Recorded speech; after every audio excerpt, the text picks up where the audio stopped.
tema central, e ele é baseado no Evangelho de João. Em João, Jesus Cristo se apresenta, se identifica, dizendo: eu sou. Nós já trabalhamos vários destes eu sou de Jesus, ou seja, o que Jesus diz a respeito de si mesmo. E nesta manhã nós meditaremos em um texto muito conhecido, muito conhecido. Muitas pessoas, inclusive pessoas não cristãs, conhecem esse texto. E ele está no Evangelho de João, capítulo 14, nos versículos de 1 a 6. Eu o convido então a abrir a sua Bíblia neste texto. João, capítulo 14, do 1 ao 6. A palavra do Senhor assim nos ensina: não se turbe o vosso coração. Credes em Deus, crede também em mim. Na casa de meu Pai há muitas moradas. Se assim não fora, eu vou-lo teria dito, pois vou preparar-vos lugar. E quando eu for e vos preparar lugar, voltarei e vos receberei para mim mesmo, para que onde eu estou, estejais vós também. E vós sabeis o caminho para onde eu vou. Disse-lhe Tomé: Senhor, não sabemos para onde vais. Como saber o caminho? Respondeu-lhe Jesus: eu sou o caminho, e a verdade, e a vida. Ninguém vem ao Pai, senão por mim. Oremos mais uma vez. Pai, nós estamos diante da Tua presença e diante da Tua palavra. Nós cremos que a Tua palavra é viva e eficaz, que ela é capaz de falar ao nosso coração, de produzir vida onde há morte, de renovar aquilo que está desanimado, envelhecido. Tua palavra tem poder de levantar o abatido, de sustentar a fé daquele que está fraquejando. Pai Santo, que a Tua palavra nessa manhã produza todos esses efeitos em nós e muitos mais. Mas acima de tudo, que a Tua palavra, lida e proclamada, glorifique e exalte ao Teu santo nome. Sejas Tu revelado através da Tua palavra. Seja o caráter santo de Jesus Cristo, o Seu Filho, nosso Senhor, manifesto através da Tua palavra. Porque cantamos e acabamos de ler que Ele, Jesus, o Seu Filho, é o caminho, é a verdade e é a vida. Que o Senhor nos abençoe nessa hora. Em nome e por amor de Jesus. Amém. Meus irmãos, é inegável que existem momentos na nossa vida em que nós temos que crer, apesar das circunstâncias desfavoráveis. Existem horas terríveis, existem circunstâncias desafiadoras na nossa vida, e mesmo nessas horas, ou talvez principalmente nessas horas, a nossa fé é desafiada, é provada. Talvez a prova de fogo que aponta realmente se somos cristãos, se somos pessoas tementes a Deus, se a nossa confiança realmente repousa no Senhor, se dá exatamente nesses momentos cruciais.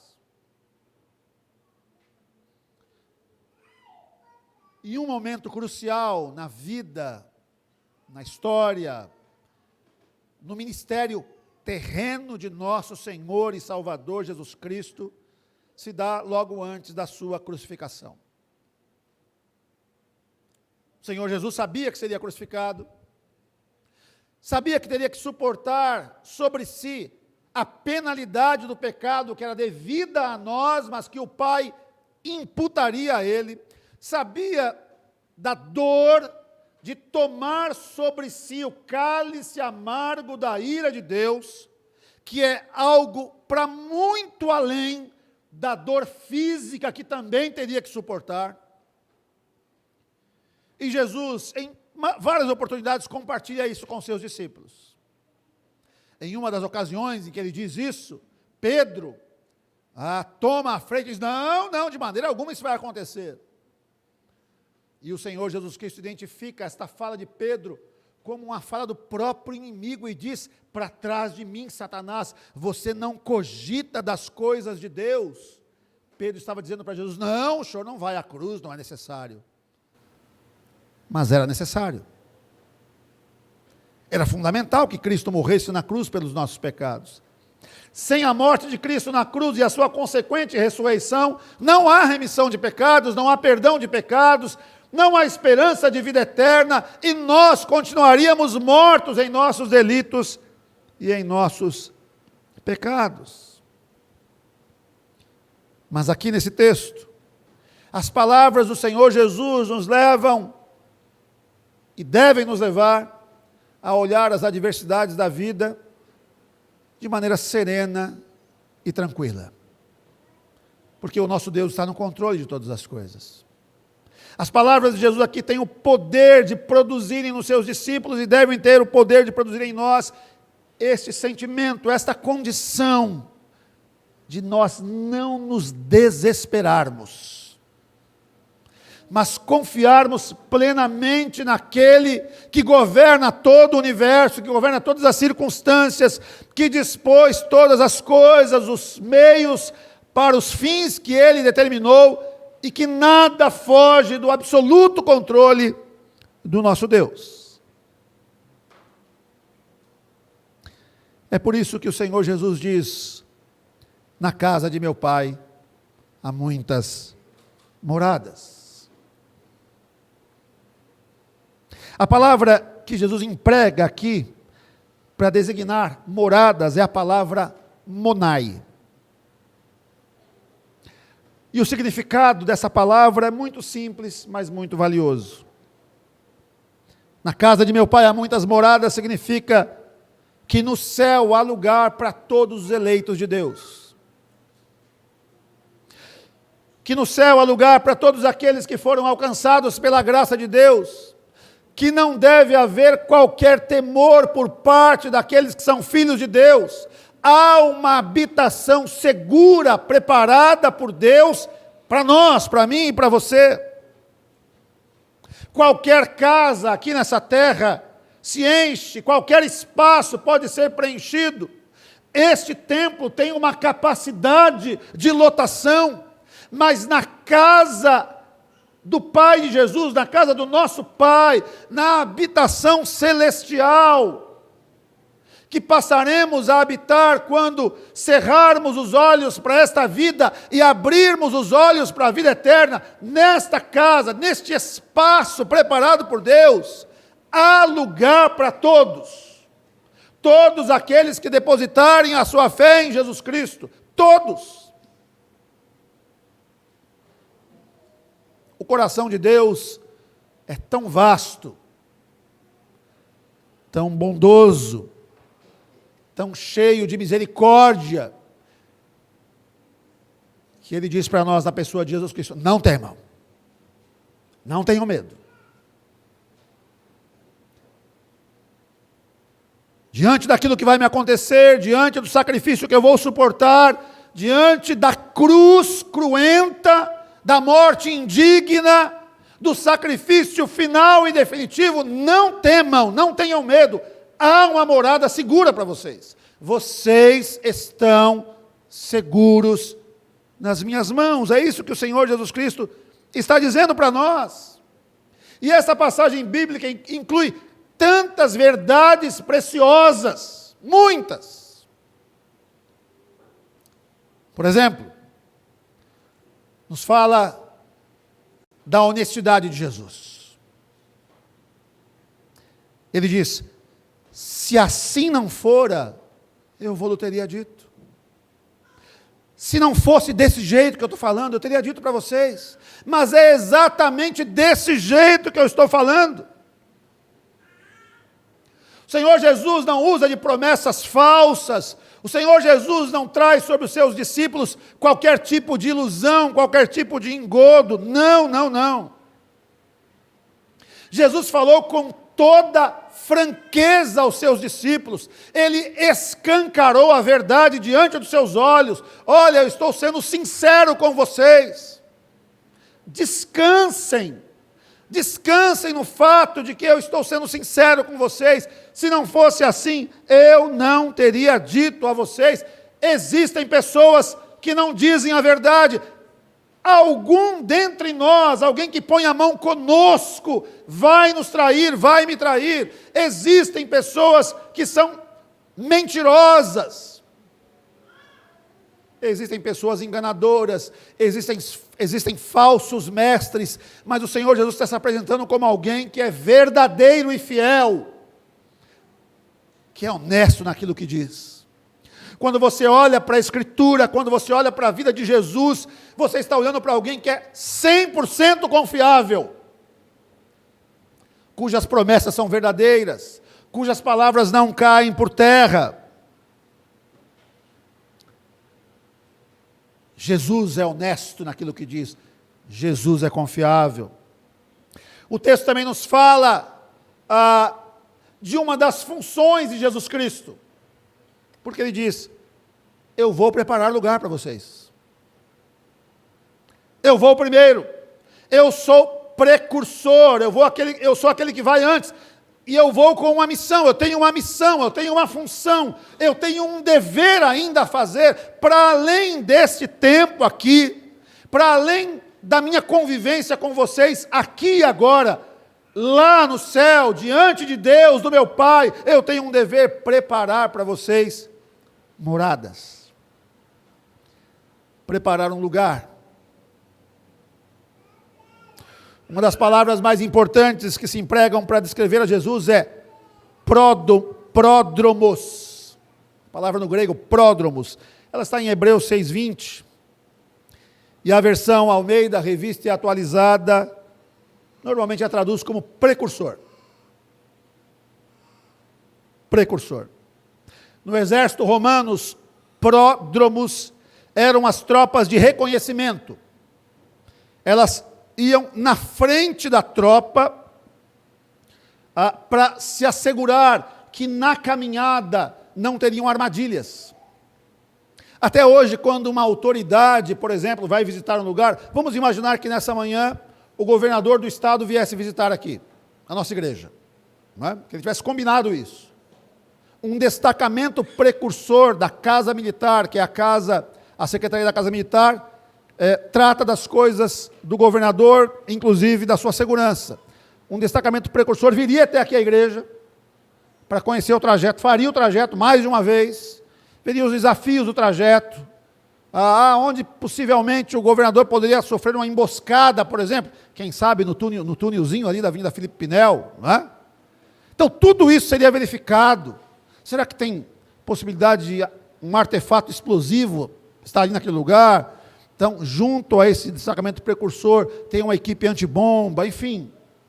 São pessoas que vêm na frente para garantir que o caminho está ok.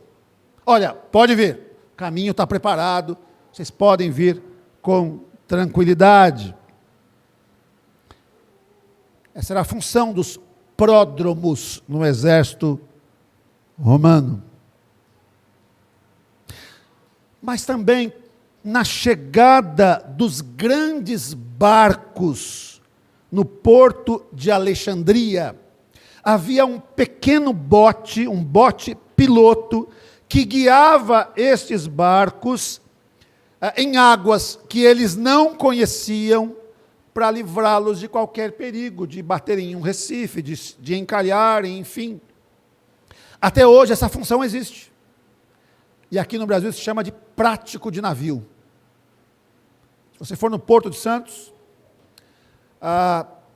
você vai ver essa figura. Se um grande navio vem atracar no Porto de Santos, navio de uma outra bandeira não nacional, não conhece o porto, não conhece as águas ali, Um prático é um homem que ele embarca naquele navio e ele vai dando orientações ao comandante do navio. Olha, agora vire para cá, vire o leme para cá, literalmente é um manobrista que vai manobrar aquele navio para que ele atraque em segurança. A gente está falando de navios com milhões e milhões de dólares em mercadoria. Seria um prejuízo enorme um navio desses afundar. Jesus Cristo o texto usa exatamente essa figura. Jesus Cristo está dizendo, olha, vocês podem ficar tranquilos em relação ao caminho em que vocês devem andar e ao destino ao qual vocês vão chegar, porque sou eu mesmo que vou primeiro e vou preparar tudo. Quando você chegar lá, está tudo preparado. Já recebeu a visita de alguém assim, inesperadamente na sua casa? Já recebeu? Sabe aquele dia que você não espera? E aí toca a campainha e a pessoa diz, olha, sou eu, estou aqui no portão. E a sua casa está de pernas para o ar. E aí você faz o quê? Você corre, pega toda a bagunça, coloca em um lugar, um quarto, enfim, se a casa não estiver arrumada, né, gente? Né? Convenhamos que pode acontecer, a sua casa não está arrumada. Você coloca tudo, arruma tudo, tal. Quando a pessoa chega, abre a porta, tcharam, tudo bonitinho, ali no seu devido lugar, tal. Mas você sabe que não é assim. Na casa que nós vamos passar a habitar, nas moradas celestiais, tem nada disso. Não tem bagunça. Não tem nada fora do lugar. Porque Jesus foi preparar lugar. Uma outra verdade que o texto nos apresenta é a vitória de Jesus Cristo, a vitória final de Jesus. Ele disse, virei outra vez. Eu vou voltar. Eu vou. Mas eu vou voltar. Uma referência clara à segunda vinda do Senhor Jesus e, infelizmente, uma doutrina que em grande medida está ausente dos púlpitos de muitas igrejas. Não se fala mais da volta de Jesus. Muitos crentes estão acomodados a esta vida. As facilidades da vida moderna, a moderna tecnologia, o avanço das ciências, especialmente da medicina, fazem com que as pessoas possam pensar que a vida se resume a aqui e agora. Está muito bom aqui. Faz com que as pessoas não se deem conta de que nós vivemos em um mundo caído, um mundo sujeito à violência, à mentira, ao engano. E que há uma promessa divina de um mundo muito melhor, de uma vida muito melhor. Lá no Apocalipse nós somos lembrados que nesta vida muito melhor não há choro, não há pranto, não há dor, não há sofrimento. A dona Ália, a nossa irmã mais idosa aqui da igreja, não veio hoje, porque ela não está bem de saúde. Lá no céu, a dona Ália não vai ter nenhum problema de saúde. Nem você, nem eu. Jesus voltará para buscar a sua igreja.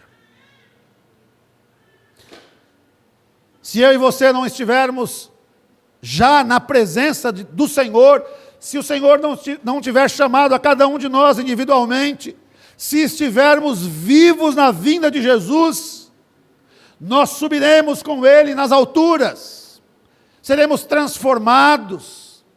Que coisa gloriosa, meu irmão, num abrir e piscar de olhos, este estado de coisas mudará completamente, este mundo tal qual o conhecemos não existirá mais.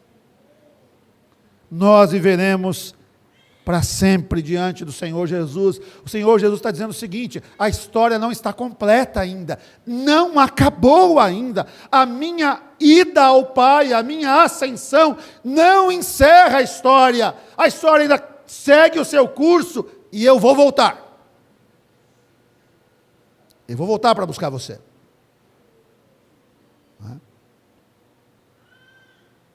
Fala-nos também da segurança de uma eternidade com Cristo. Ele disse aos seus discípulos: para que onde eu estou, estejais vós também.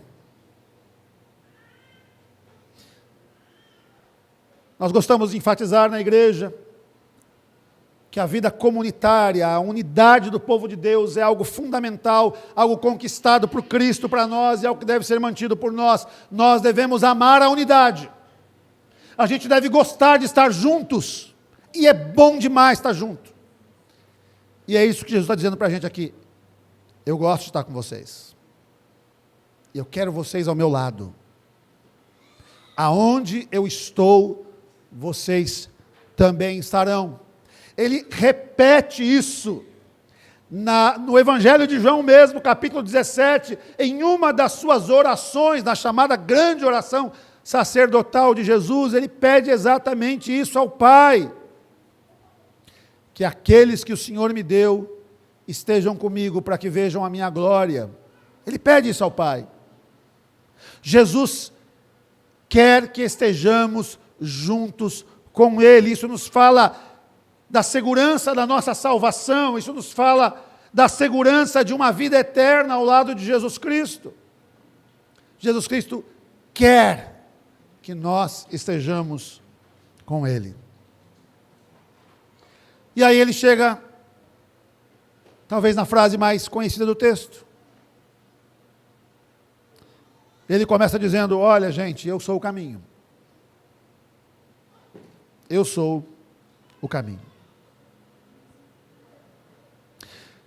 Nesta frase, essa passagem bíblica, Jesus tomou 3 das grandes concepções da vida judaica,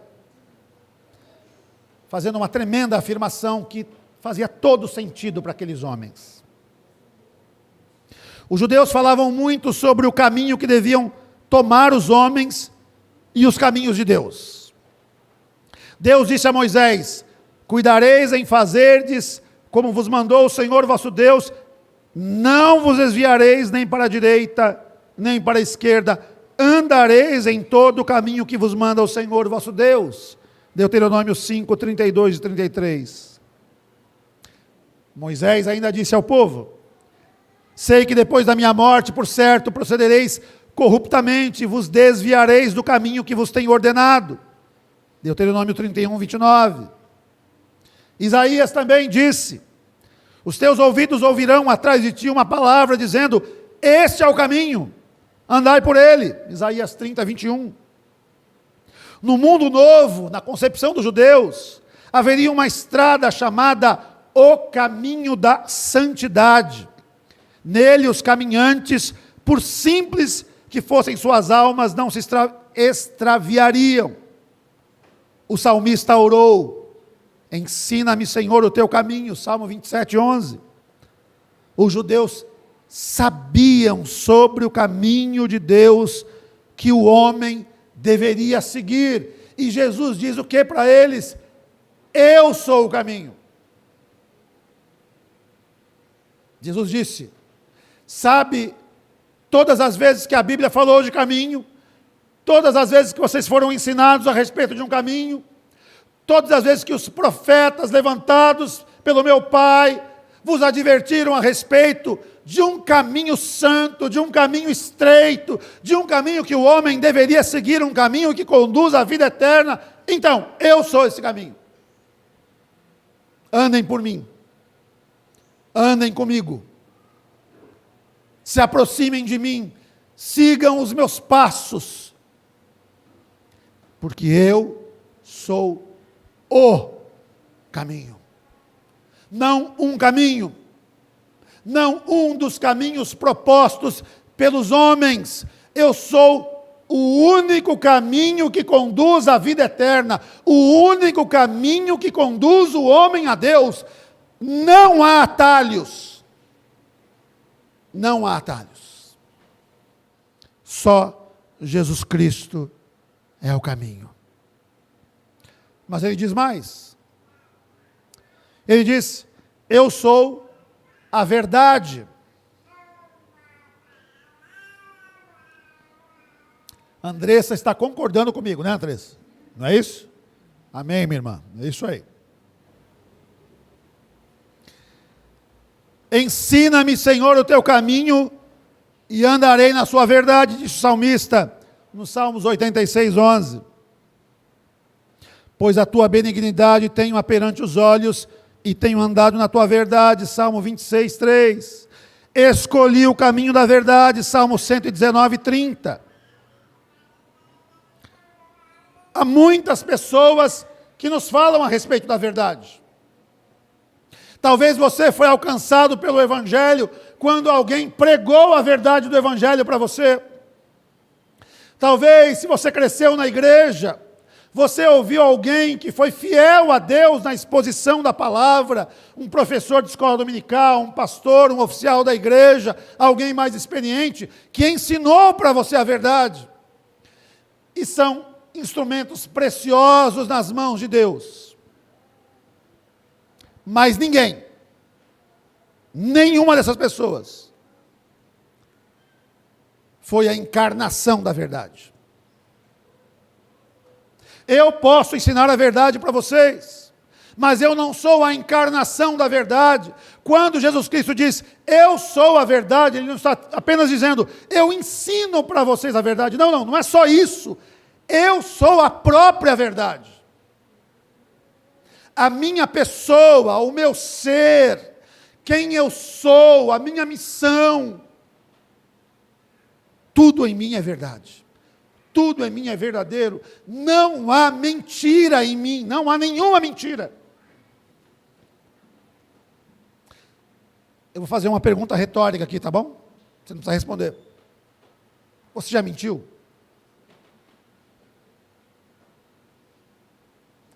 Jesus nunca mentiu. Jesus não pode mentir, porque Ele é todo verdade. Todo. E se você está no caminho de Jesus, este caminho é um caminho verdadeiro. Pastor, há mais de um caminho verdadeiro? Não. Porque em nenhum outro caminho que você eventualmente pode ser convidado a caminhar, existe alguém que encarna a verdade. Não há ninguém que possa dizer, eu sou a verdade. Ninguém. Absolutamente ninguém. Nenhum professor jamais foi a encarnação de seus ensinos, com exceção de Jesus. Muitos homens poderiam dizer, eu lhes ensinei a verdade, mas Jesus é o único que pode dizer, eu sou a verdade. E finalmente Jesus Cristo diz, eu sou a vida. O autor dos Provérbios disse, porque o mandamento é lâmpada, e a instrução luz, e as repreensões da disciplina são o caminho da vida. O caminho para a vida é de quem guarda o ensino. Tu me farás ver os caminhos da vida, disse o salmista, Salmo 16, 11. Em última instância, as pessoas ainda sem perceber estão procurando motivos para viver. Sentido para a vida. Tem muita gente tateando no escuro, dando passos incertos nessa vida, porque lá no seu íntimo tem um desejo, uma pulsão dentro de si, que os direciona a buscarem vida. Mas muitas vezes, como diz a Escritura, estes caminhos são caminhos de morte. Quando Jesus Cristo disse que é a vida, Ele está dizendo para nós que não é uma vida qualquer. Não é uma vida que se resume tão somente aquilo que eu já disse aqui em outra ocasião, o espaço de tempo entre a certidão de nascimento e a certidão de óbito. Não é só isso. Jesus é a vida que precede esta vida humana. Jesus é aquele que sucede essa vida humana. É aquele que vem antes e aquele que vem depois. É a vida eterna, é a vida abundante. É a vida sem medos. É a vida de alegria, a vida de plenitude. É tudo aquilo que nós almejamos viver. Jesus é a própria vida, é a vida que pulsa em nós, de tal maneira que fora de Jesus não há vida verdadeira, fora de Jesus só há morte, sombras e escuridão, fora de Jesus todos nós estaríamos mortos em nossos delitos e pecados, fora de Jesus nós continuaríamos inimigos de Deus, mas a vida se manifestou. A vida nos alcançou. E agora a vida de Cristo está em nós. Nós somos parte da sua família, nós somos parte do seu povo, nós professamos a nossa fé, nós recebemos o batismo bíblico, isso vai acontecer mais uma vez hoje aqui. Porque pessoas continuam acreditando que Jesus Cristo é o caminho, que Jesus Cristo é a verdade, que Jesus Cristo é a vida. Ele finalmente reclama para si uma condição que ninguém mais pode ter. Ele diz: ninguém vem ao Pai senão por mim. Você não pode chegar a Deus sem Jesus. As pessoas aí fora podem falar de Jesus, podem até afirmar amar Jesus, mas se não considerarem o caminho, a verdade e a vida, estão perdidas em seus próprios raciocínios, em seus próprios pensamentos. Deus nos traz aqui nessa manhã, para que nós nos lembremos da singularidade de Cristo. Não há outro. Não há outro. Há um velho hino, que nós já cantamos, acredito que aqui, não lembro, mas tem nas cantatas da vida. Não há outro nome sobre o nome de Cristo. Não há. Nome incomparável. Nome sobre todo nome. Caminho, verdade e vida. Continue nesse caminho, meu irmão. Não se desvie nem para a direita, nem para a esquerda. Continue nesse caminho. Continue nessa verdade. Ah, pastor, eu fiquei sabendo que lá agora tem uma nova verdade. Não, continue nas velhas verdades. Na verdade infalível da palavra de Deus. Porque o próprio Senhor Jesus Cristo disse: santifica-os na verdade. A tua palavra é a verdade, orando ao Pai. Continue na verdade. A Bíblia continua atual. A Bíblia é mais atual do que o jornal de amanhã. Continue na verdade. Para que você continue vivendo a vida que o Senhor tem para você, a vida que o Senhor tem para mim. Que Deus te abençoe. Que Deus te fortaleça na caminhada. Que você se alegre na verdade do Evangelho, sempre. Que você se alegre com a vida que o Senhor Jesus Cristo te dá. Pastor, a vida está difícil. Com Jesus, há a superação das dificuldades da vida, e você pode ter vida boa e feliz, apesar das dificuldades, apesar das lutas. Feche seus olhos, vamos orar mais uma vez. Vamos orar ao Senhor.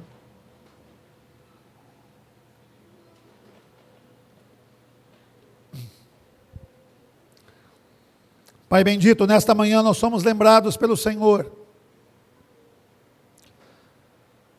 de que não existe outro caminho, outra verdade, outra vida, a não ser Jesus Cristo. que ele não apenas ensinou aos seus discípulos a verdade com palavras, mas ele o ensinou com a sua própria vida, porque nele reside toda a verdade, porque ele é o verdadeiro caminho, o caminho que conduz à vida eterna, o caminho que todo aquele que nele crê deve trilhar, e de onde nunca deve se desviar. Não há vida fora de Jesus. Sim, ó Deus, não há vida fora do seu Filho. Ele é a verdadeira vida eterna. Aliás, ele disse ser a ressurreição e a vida. Quem nele crê, ainda que morra, viverá. E quem vive e nele crê, jamais morrerá eternamente. Nós queremos viver essa vida, Senhor. Cada dia mais queremos ser participantes da vida de Cristo. Viver os seus valores, viver a sua vontade.